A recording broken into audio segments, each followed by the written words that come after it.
Olá, meus irmãos, Primeira Igreja Batista, aqueles que se interessam pelo estudo da palavra, somente o livro de Apocalipse. Nós estamos aqui, alguns vídeos já estudando sobre esse livro, né, aprendendo a ler Apocalipse, né, sobre a sua cultura, a forma aonde foi escrita, a forma que foi escrita, os simbolismos usados, né, e o último que nós estudamos aí foi Deus está no comando de toda a história, capítulo 5, sobre o capítulo 4. E agora nós vamos ler o capítulo 5, o livro e o cordeiro, né? Ele é o único que pode mudar ou mexer na história, né? Estaremos então meditando sobre isso. Uma história de morte, depois da ressurreição, mas esse agora vai ser isso. Quem é capaz de revelar a história, né? Os selos, os livros. Então vamos ler capítulo 5. Vamos ler o capítulo todo, que vai de 1 a 14. E assim, cada vídeo a gente vai trabalhando em cima de um capítulo, ok? Vamos lá. O livro e o cordeiro. Então vi na mão direita daquele que está sentado no trono um livro de forma de rolo, escrito em ambos os lados e selado com 7 selos. Vi um anjo poderoso proclamando em alta voz: quem é digno de romper os selos e de abrir o livro?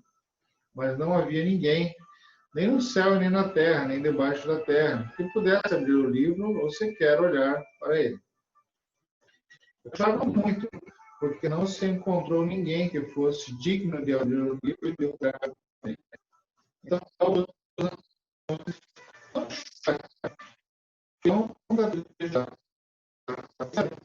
venceu para abrir o livro, os seus 7 selos. Depois de teria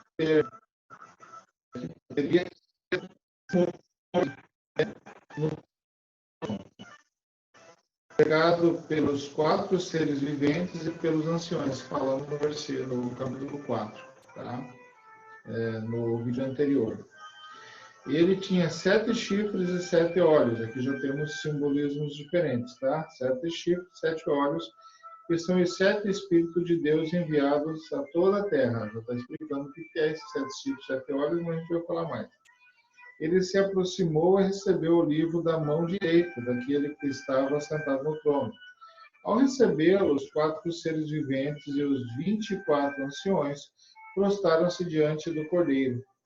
Cada um deles tinha uma harpa e taças de ouro cheias de incenso, que são as orações dos santos. E eles cantavam um cântico novo: tu és digno de receber o livro e de abrir os selos, pois foste morto, e com teu sangue compraste para Deus gente de toda tribo, língua, povo e nação. Tu os constituíste reino e sacerdotes para o nosso Deus, e eles reinarão em toda a terra. Então olhei e ouvi a voz de muitos anjos, milhares e milhares de milhões de milhões. Eles rodeavam o trono, bem como os seres viventes e os anciões, e cantavam em alta voz: digno é o Cordeiro, que foi morto e recebeu poder, riqueza e sabedoria, força, honra, glória e louvor. Depois ouvi todas as criaturas existentes no meio, existentes no céu, na terra, debaixo da terra e no mar. E tudo o que neles há, que diziam: aquele que está assentado no trono e ao Cordeiro seja o louvor, a honra, a glória, o poder para todo sempre. Os 4 seres viventes disseram: amém. E os anciões prostraram-se e o adoraram. Amém? Vamos então ao estudo? Como já comentei, eu gosto de estar aprendendo cada vez mais. Esse é um dos livros que eu gosto dele. Tem outros livros também de Apocalipse, né? É um dos estudos que eu gosto dele. Nos dá uma visão assim, eu penso melhor. Mas aqui é só um como ler Apocalipse, tá? Então, você olhando e se debruçando nesse conhecimento, você também pode estar buscando, né? E analisando todo o contexto, tá? que a gente vai procurar aqui é analisar o contexto, para tirar algumas místicas, algumas coisas, porque tem pessoas que ainda têm o livro de Apocalipse, o livro Apocalipse como algo assim místico, no sentido de que tem algo, né? É uma chave para alguma coisa, né? A gente sabe que é uma chave para alguma coisa assim, é uma chave para a revelação de quem é Deus, a revelação de quem é a comunidade, tá?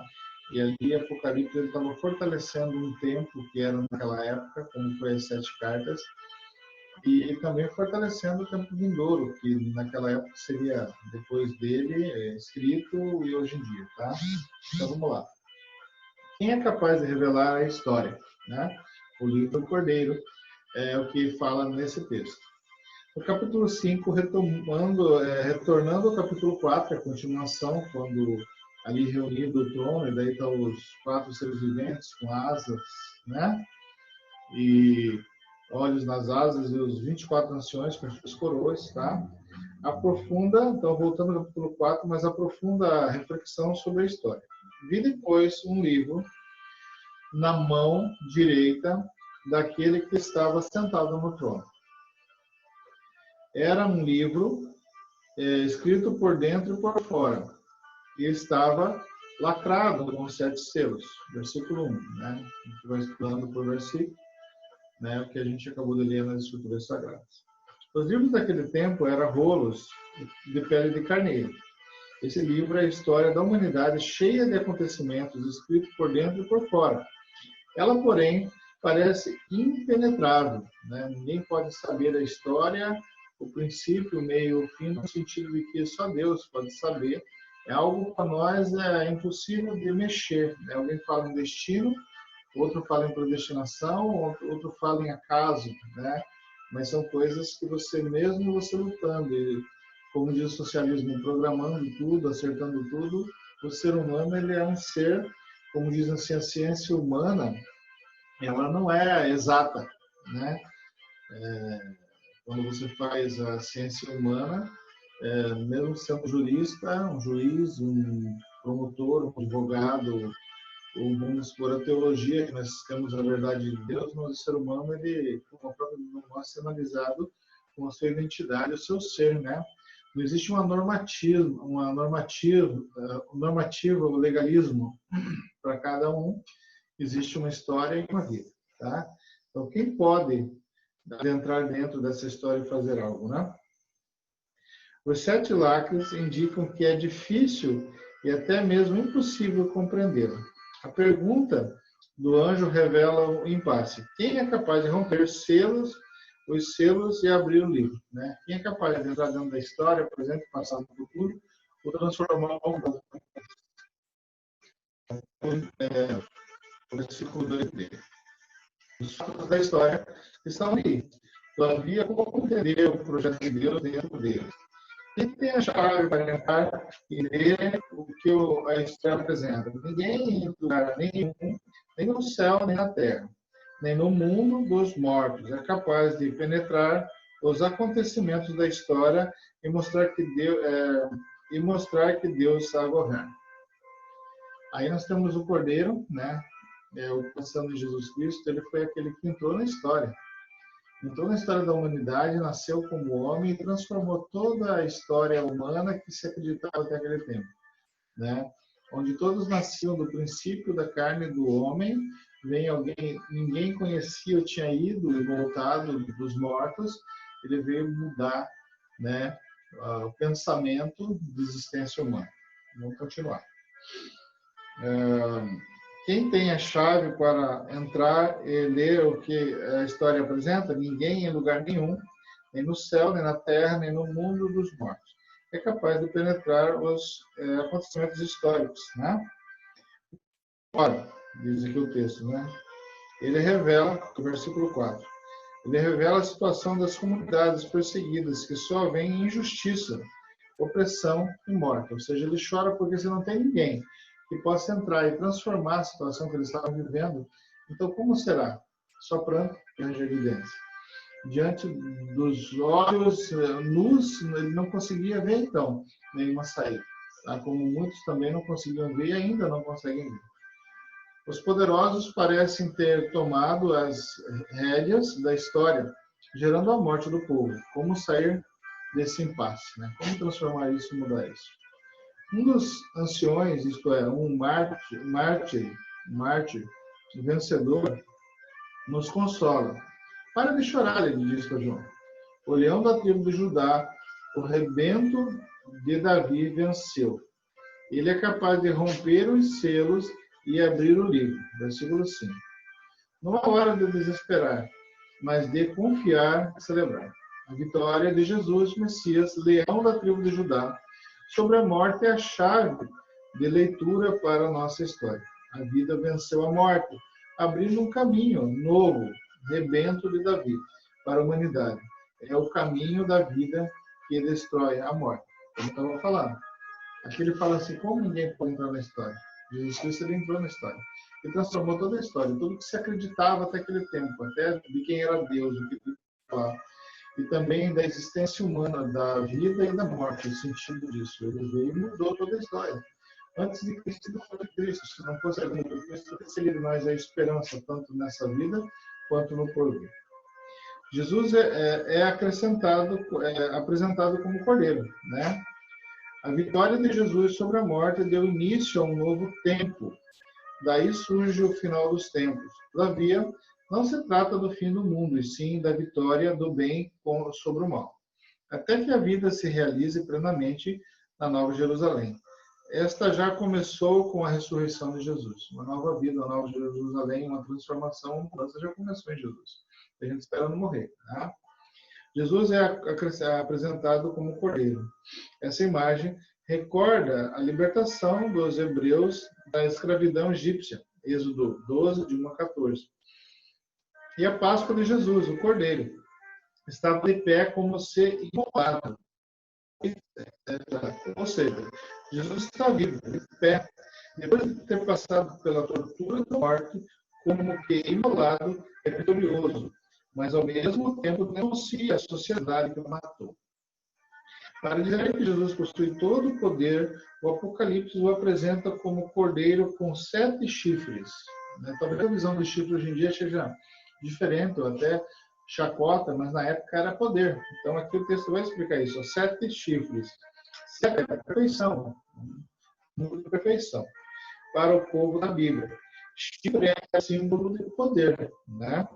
Jesus tem todo o poder para vencer a morte. Além disso, tem 7 olhos, que são os 7 espíritos enviados por toda a terra. Ou seja, os espíritos, o Espírito de Deus, os olhos de Deus, que olham sobre toda a terra, sobre toda a existência. 6b. Jesus, ressuscitado, possui a plenitude do poder do Espírito. Ele, porque tudo vê e tudo pode, é capaz de abrir o livro da história e mostrar que a vida vence a morte, a justiça triunfa sobre a injustiça. Ele abrirá o livro e sua vitória é a chave para lermos todos os acontecimentos da história, tá? Através dele e por ele, ok? Todo o conhecimento da história. Então o Cordeiro veio e recebeu o livro da mão direita daquele que está sentado no trono, versículo 7. Esse detalhe é importante. Deus confia a Jesus a revelação e a realização do projeto de Deus presente na história.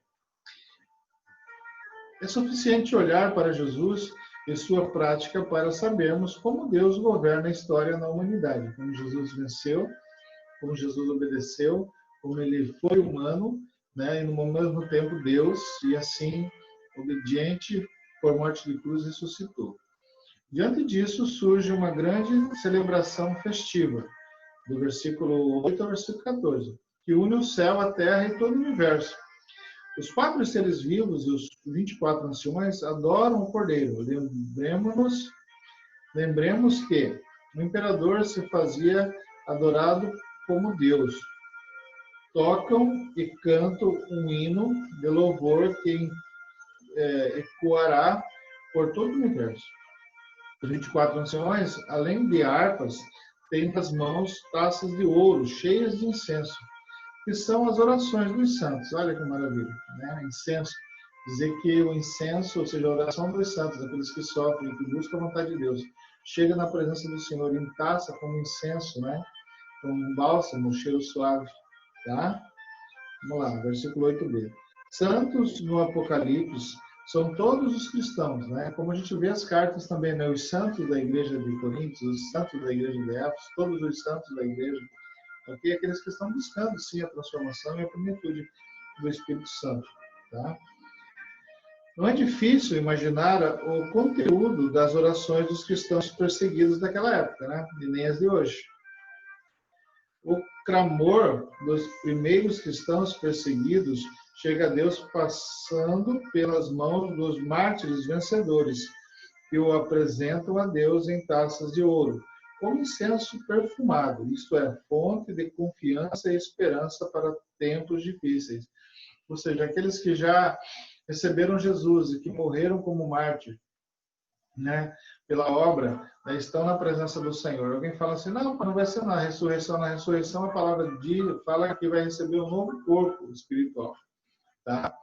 Então, aqueles que estão ali, os 24 anciões, que dizem assim, aquele grupo que estão na presença do Senhor, são pessoas que venceram, e vitoriosos, estão entregando a Deus a súplica, né, daqueles que ainda continuam sofrendo, tá, por essa luta.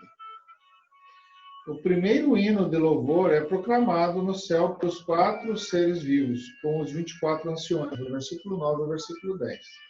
E se dirige ao Cordeiro, mostrando por que ele é digno de receber o livro e de abrir os selos. Porque foste imolado, e porque ele é digno. Né? Quem é digno de abrir o selo? Porque ele é digno.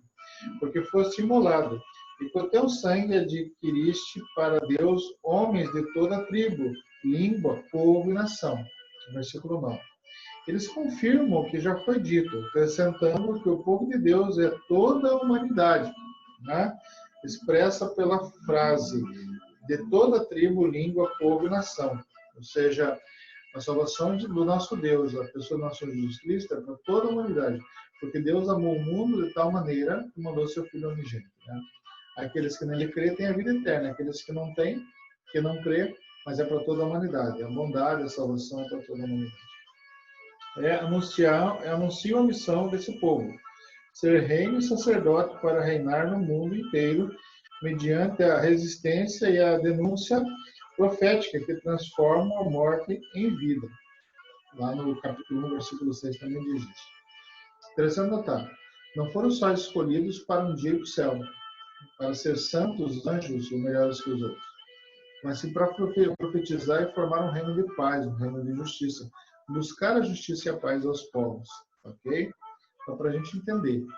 Existe hoje em dia uma utopia ou um misticismo, talvez por desesperança, por tantas lutas, e as pessoas não acreditam mais que algo novo possa acontecer.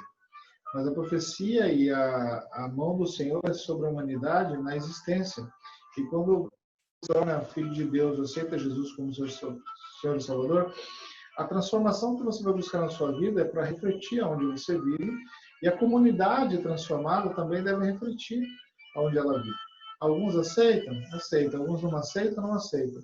Mas você não vai deixar de fazer a obra porque alguns não aceitam ou até criticam. Tá? Para entender bem isso, a profecia resistente é essa. Tá? O segundo hino de louvor se espalha por todo o céu. Moradia de Deus. E se dirige novamente ao Cordeiro. Né? Versículo 11 a 12.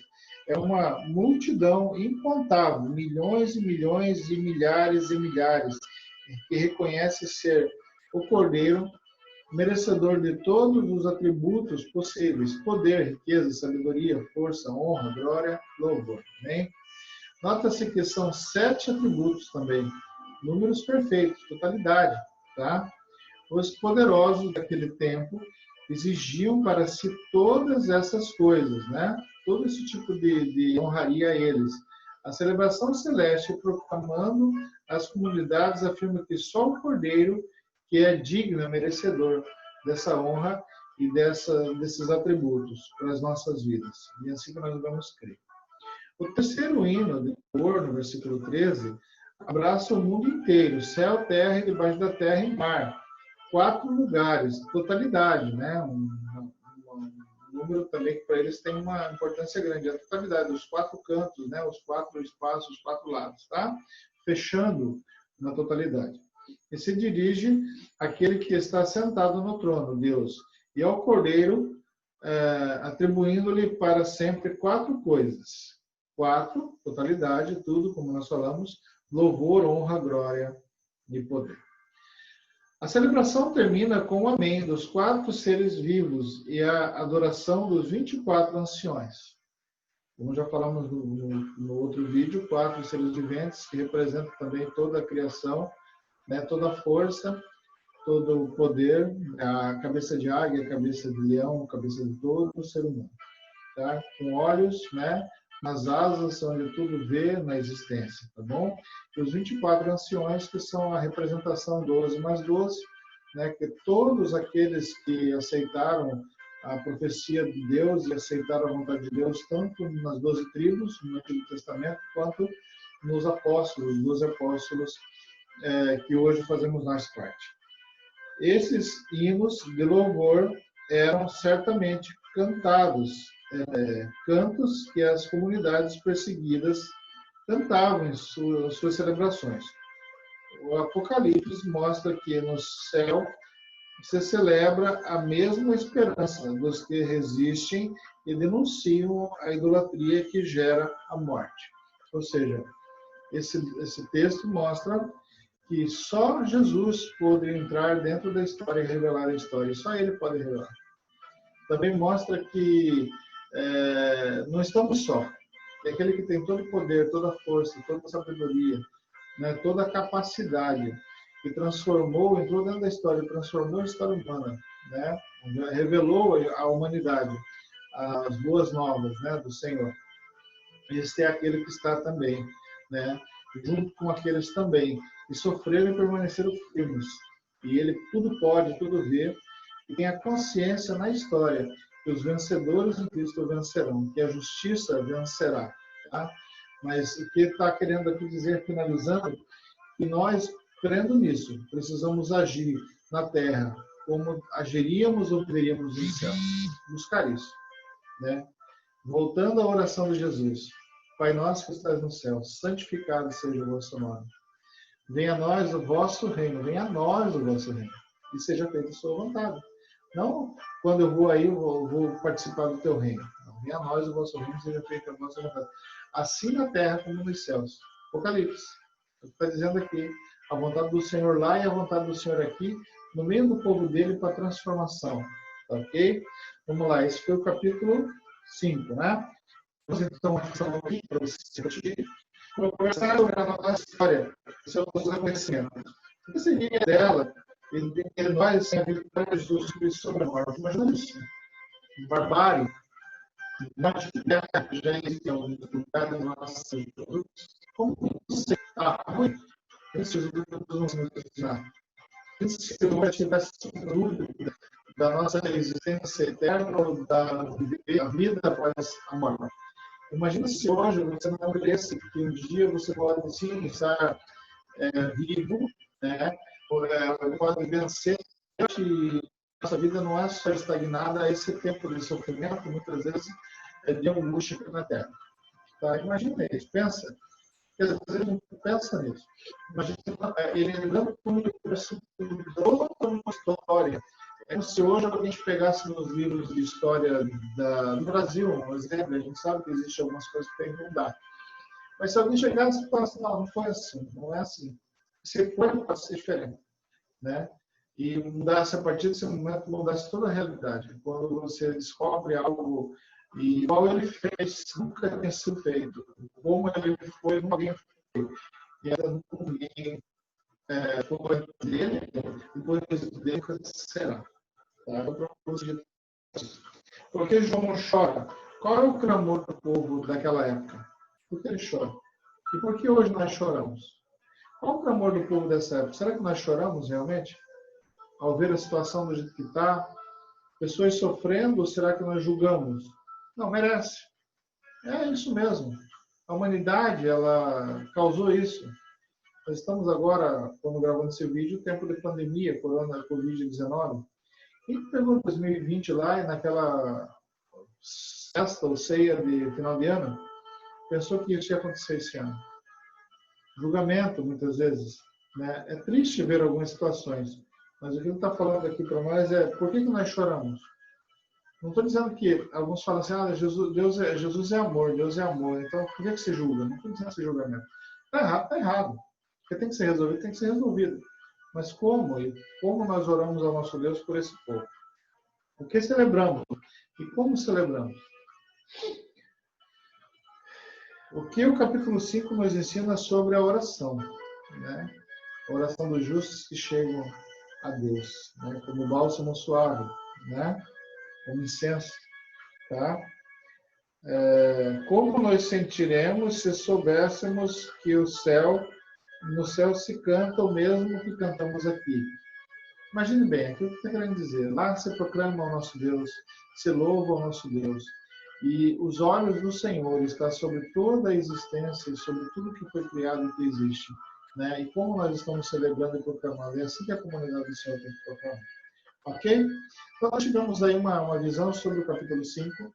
Na próxima, nós vamos para o capítulo 6, né? A abertura dos selos. Provavelmente vamos falar, o capítulo 6 fala sobre 4 selos. E se você tem interesse sobre isso, que é uma das coisas que o pessoal sempre tem interesse, tá? Vamos falar sobre os 4 selos. Fiquem com Deus.